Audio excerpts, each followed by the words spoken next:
2025 April 22. Pahalgam, పచ్చని కొండలు, చల్లని గాలులు, ప్రకృతి అందాలకు చిరునామా. దేశం నలుమూలల నుండి వచ్చిన పర్యాటకులు, కొందరు హనీమూన్కు, మరికొందరు కుటుంబంతో కలిసి ఈ స్వర్గధామాన్ని చూసేందుకు వచ్చారు. నవ్వులు, సెల్ఫీలు, ప్రశాంతత.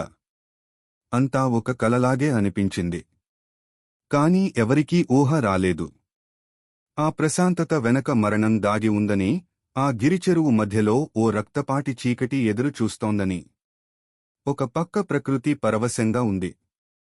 మరోపక్క 5 మంది నరరూప రాక్షసులు తమ ఘోర పథకాన్ని అమలు చేసేందుకు సిద్ధమవుతున్నారు.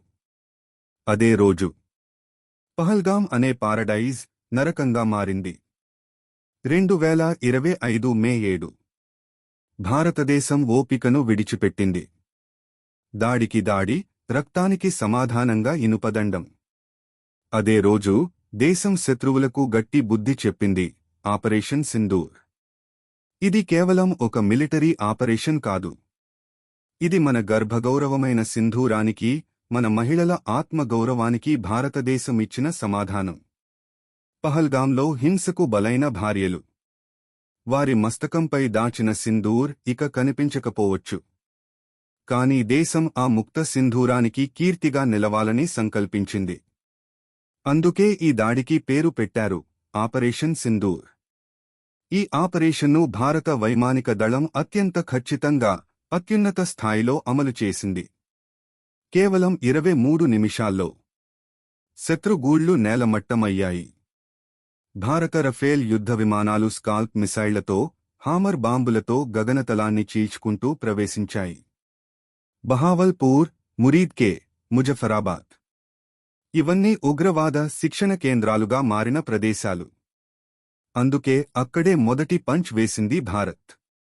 ఈ దాడుల్లో మొత్తం 9 కీలక ఉగ్రవాద స్థావరాలను టార్గెట్ చేసి ధ్వంసం చేశారు. వాటిలో లష్కరే తోయిబా, జైష్ మొహమ్మద్ వంటి పాకిస్తాన్ మద్దతు ఉన్న తీవ్రవాద సంస్థల క్యాంపులు కూడా ఉన్నాయి. ఈ దాడికి ముందు ఒక్క క్షణం కూడా అప్రమత్తం కుదరకుండా, శత్రు నిద్రలో ఉండగానే వారిని అంతమొందించింది భారతదేశం. ఇది కేవలం బాంబులు వేసిన దాడి కాదు. ఇది ఒక గర్వమైన దేశం నిష్కల్మషమైన రక్తపాతం పట్ల చేసిన విధ్వంసకరమైన ప్రతిస్పందన. ఇది చెప్పింది, మీరు అమాయకులను చంపితే మేము నిశ్శబ్దంగా కూర్చోం. ఆపరేషన్ సింధూర్తో భారతదేశం ప్రపంచానికి మరోసారి చాటి చెప్పింది, మన దేశాన్ని రెచ్చగొడితే ప్రతీకారం అమోఘంగా ఉంటుందని. శత్రువులు వణికేలా చేసిన ఈ దాడి దేశ ప్రజల గుండెల్లో గర్వాన్ని నింపింది. శాంతిని ఆశించే దేశం అవసరమైతే యుద్ధానికి వెనకాడదు అన్నది మళ్లీ రుజువైంది.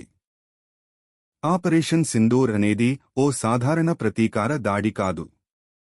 ఇది భారతదేశ గుండె చప్పుడు.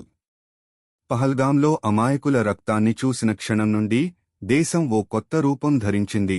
ఇది కేవలం సైనిక ప్రతిస్పందన కాదు, మానవతా యుద్ధం. భారత ప్రభుత్వం ఈ ఆపరేషన్ ద్వారా ప్రపంచానికి స్పష్టంగా సంకేతం ఇచ్చింది, ఉగ్రవాదంపై మేము ఇక మౌనం వహించం. అధికారిక నివేదికల ప్రకారం దాదాపు 70 మంది ఉగ్రవాదులు ఈ దాడిలో మట్టి చెందారు. ఒక్కొక్క మిసైల్ వెనక, ఒక్కొక్క బాంబు వెనక. పహల్గాంలో చనిపోయిన ప్రతి అమాయకుడి కోసం గుండెలో పేరుకున్న ప్రతీకారం ఉంది.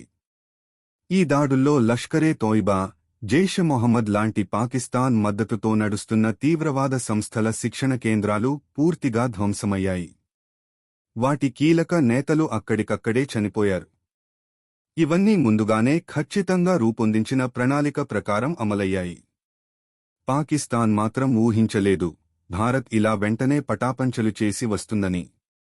అందుకే ఇది యుద్ధ ప్రకటన అంటూ ప్రపంచానికి ఏడుపు వినిపించింది. కానీ భారత్ చెబుతోంది, ఇది యుద్ధం కాదు.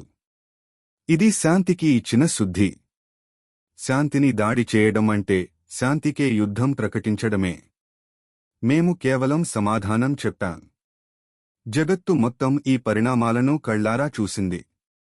అమెరికా, ఫ్రాన్స్, ఐక్యరాజ్యసమితి, ఇజ్రాయెల్, ఆస్ట్రేలియా వంటి దేశాలన్నీ స్పందించాయి. కొందరు ఇది సరైన సమాధానం అన్నారు, మరికొందరు శాంతిని కాపాడండి అని కోరారు. కానీ భారత్ మాట మాత్రం ఒక్కటే, ఇది దాడి కాదు, హెచ్చరిక మాత్రమే.